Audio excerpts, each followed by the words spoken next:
Puji Tuhan, suatu hari saya membaca ada tulisan yang cukup panjang dari seorang hamba Tuhan yang terkenal di media sosial.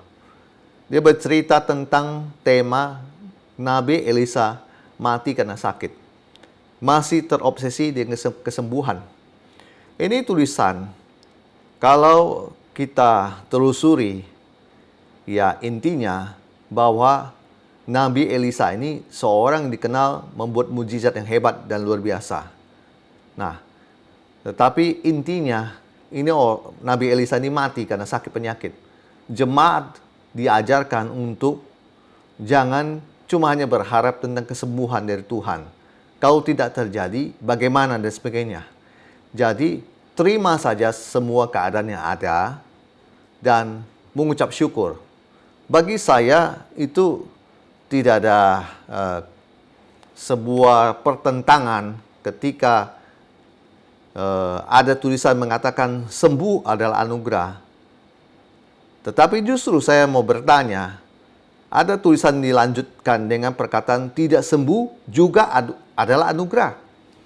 Saya berkata bahwa perkataan ini sepertinya bijak, tetapi perkataan ini tidak mengandung kebenaran. Yang tidak mengandung kebenaran adalah begini. Apa yang Yesus sudah ajarkan, bahwa oleh bilu-bilunya kamu sembuh. 1 Petrus pasal 2 ayat 24b. Itu harusnya yang terjadi. Siapa kita manusia bisa menggurui guru kita, Yesus Kristus, bahwa ketika ia berkata, oleh bilu-bilunya kita sembuh.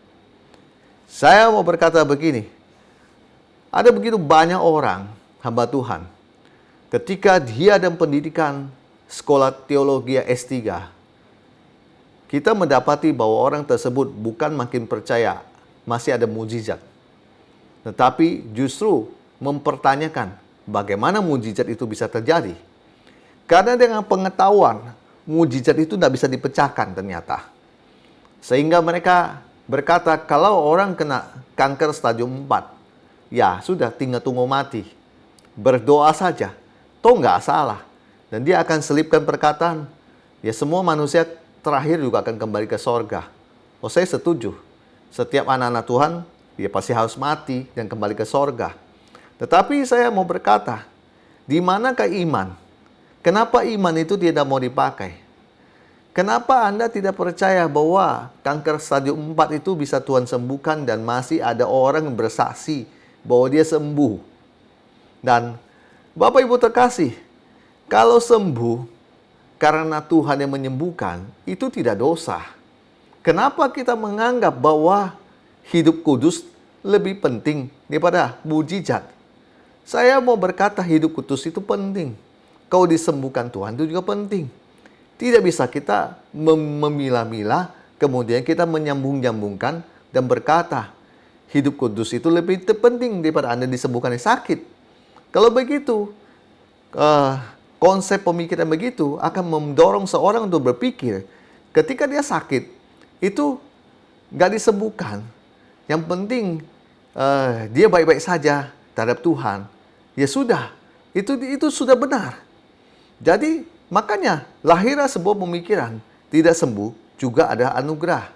Saya mau berkata kepada Bapak Ibu terkasih, sebenarnya semua itu terpulang pada seorang berpikir, bagaimana dia memahami firman Tuhan. Firman Tuhan kebenaran adalah Yesus memberikan kuasa itu kepada kita, supaya Lukas pasal 10 ayat 19, semua itu ditaklukkan di bawah kaki kita, termasuk kuasa sakit penyakit. Saya percaya bahwa kalau orang yang tidak nyampai pemikirannya, janganlah dia mengutarakan sebuah statement yang pada akhirnya mendorong orang-orang yang sedang sakit untuk tidak percaya bahwa masih ada harapan, bahwa masih ada mujizat.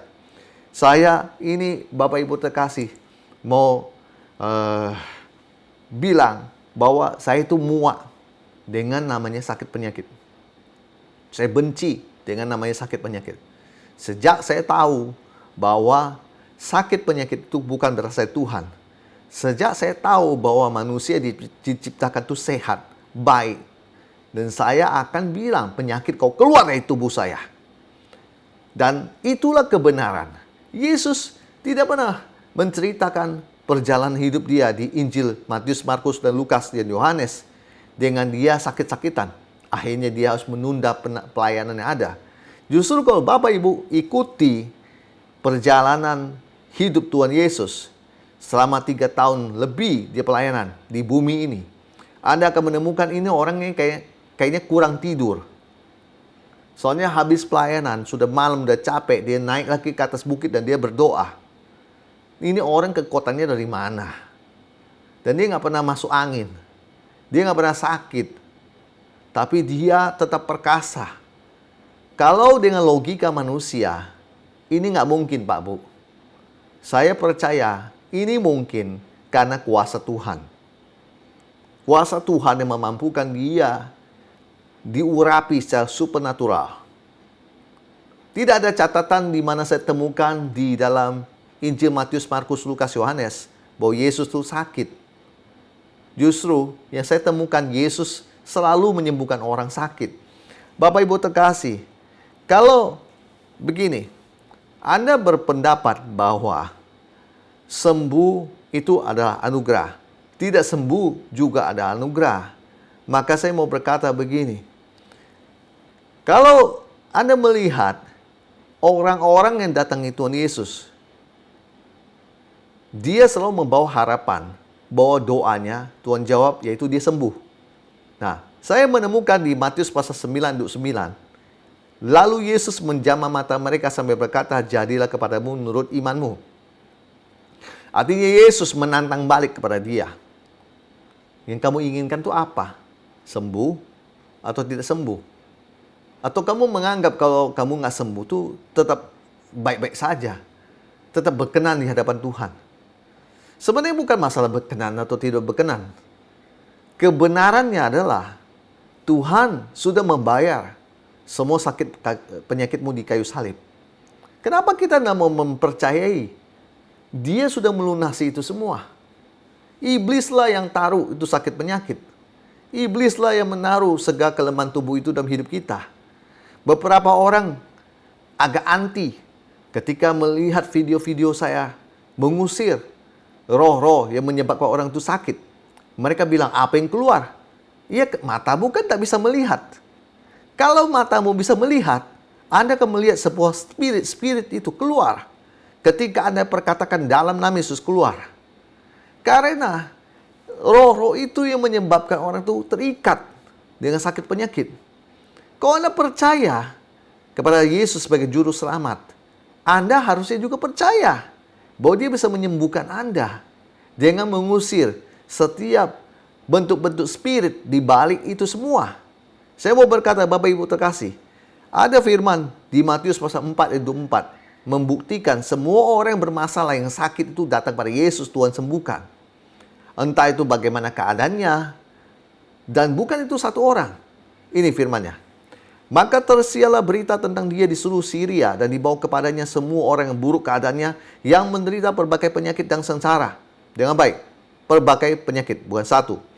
Yang kerasukan, yang sakit ayan, dan yang lumpuh, lalu Yesus menyembuhkan mereka. Luar biasa. Pak, Bu, kalau Anda mau pakai logikamu dengan pendidikan teologi S3, Anda akan bilang sakit ayan ini nggak bisa disembuhkan.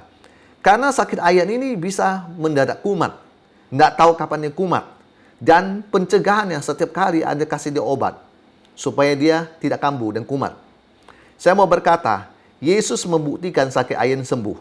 Dan saya di dalam nama Yesus juga membuktikan sakit ayan sembuh. Orang-orang yang saya layani sakit ayan sembuh. Dan saya mau berkata, prosesnya kadang ada yang setahun, 2 tahun dan sebagainya. Tetapi intinya, jangan berketawa dulu. Jangan terlalu melecehkan orang dulu. Tapi intinya satu, saya melihat kesembuhan itu terjadi.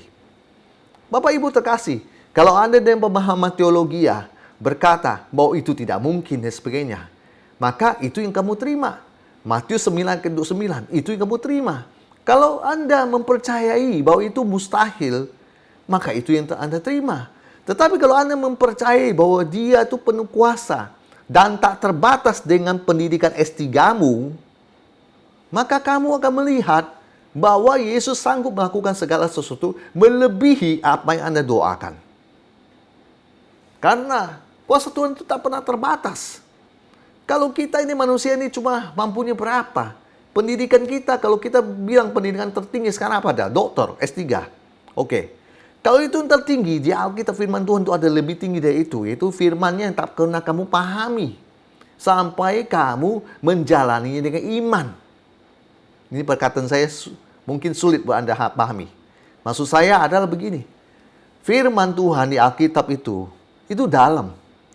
Kalau Anda memahami, hari ini Anda baca dengan imanmu yang kadar mungkin 20%, maka yang Anda terima cuma 20% sampai 25%. Kalau Anda mempercayai bahwa Anda punya kadar iman, bisa memindahkan gunung dan sebagainya, itu katakan 80%. Itu yang akan terjadi di hidup Anda. Saya tidak heran ketika Anda, hamba Tuhan, menunjuk seseorang yang sedang sakit lumpuh di kursi roda. Kemudian dengan instan, Tuhan menyembuhkan dia. Karena apa yang dia percaya, itu yang dia doakan, itu yang diterima. Dan orang itu akhirnya sembuh. Saya berkata, lebih baik saya melihat kesembuhan demi kesembuhan terjadi dan Tuhan dipermuliakan, daripada saya melihat orang duduk di kursi roda dan menganggap tetap Tuhan baik. Memang Anda di kursi roda ataupun Anda bisa berjalan, Tuhan tetap baik. Yang saya maksud di sini adalah kuasa Tuhan dinyatakan, harusnya Tuhan dimuliakan. Masalah orang tersebut mau bertobat atau tidak bertobat, saya mau berkata itu bukan urusan Anda. Kenapa mau urusin orang kau disembuhkan lebih penting daripada yang bertobat? Kenapa mesti menyambung-nyambungkan perkataan begitu? Apakah Anda Tuhan? Tuhan Yesus saja saya mau berkata, ketika dia pelayanan di bumi, dia memang menyadari bahwa banyak orang datang pada dia karena makanan. Itu ada tertulis di kitab Yohanes. Dan Yesus sudah mengatakan itu. Jadi Yesus sudah lebih tahu Anda 2000 tahun yang lalu daripada Anda sekarang di 2026. Tetapi Yesus saja sebagai Tuhan dan manusia tidak pernah berhenti membuat mujizat. Maka daripada itu, Anda hari ini murid-muridnya memberitakan Injil. Siapakah Anda? Menganggap diri Anda lebih hebat daripada Tuhan Yesus. Lalu bikin sebuah statement bahwa kesembuhan ilahi itu seolah-olah tidak penting. Yang penting orang bertobat. Saya bilang pertobatan itu penting, bukan tidak penting. Saya sukacita ketika melihat orang yang puluhan tahun bertobat dan meninggalkan dosanya. Tetapi saya juga sukacita ketika melihat orang disembuhkan Tuhan, akhirnya dia masuk ke gereja dan menyembah Tuhan. Pak, Bu, kita ini tidak bisa mengkait-kaitkan kekudusan, pertobatan dengan kesembuhan ilahi. Terakhir, saya mau ngomong gini. Matius pasal 8, ayat 16, dikatakan begini. Menjelang malam dibawa kepada Yesus banyak orang kerasukan setan. Dan dengan sepatah kata Yesus mengusir roh-roh itu dan menyembuhkan orang-orang yang menderita sakit. Yesus menyembuhkan bukan satu orang, tapi banyak orang yang kerasukan setan. Dengan satu kata, sepatah kata, Yesus usir roh-roh itu. Akibatnya orang yang menderita sakit itu sembuh. Luar biasa. Saya mendapati bahwa Tuhan itu mengasihi kita manusia. Dia tidak mau kita menderita dalam sakit penyakit. Yang namanya sakit itu tidak ada yang enak, Pak Bu. Menderita. Belum lagi di zaman now, dokter dan rumah sakit itu mahal. Tidak ada yang murah. Anda bisa lihat susah. Sebab itu saya mau berkata, kita punya Tuhan Yesus. Mari percaya Dia bisa menyembuhkan Anda. Percaya Dia bisa melakukan mujizat dalam hidup kita. Tidak terbatas kuasanya. Yang terbatas itu pemahaman Anda. belajar untuk merenungkan kebenaran ini, bahwa Tuhan mau menyembuhkan Anda. Kesembuhan adalah hak mutlak Anda. Tuhan kiranya memberkati kita semua. Maju terus dalam Tuhan. Tuhan Yesus kiranya memberkati kita semua. Amin.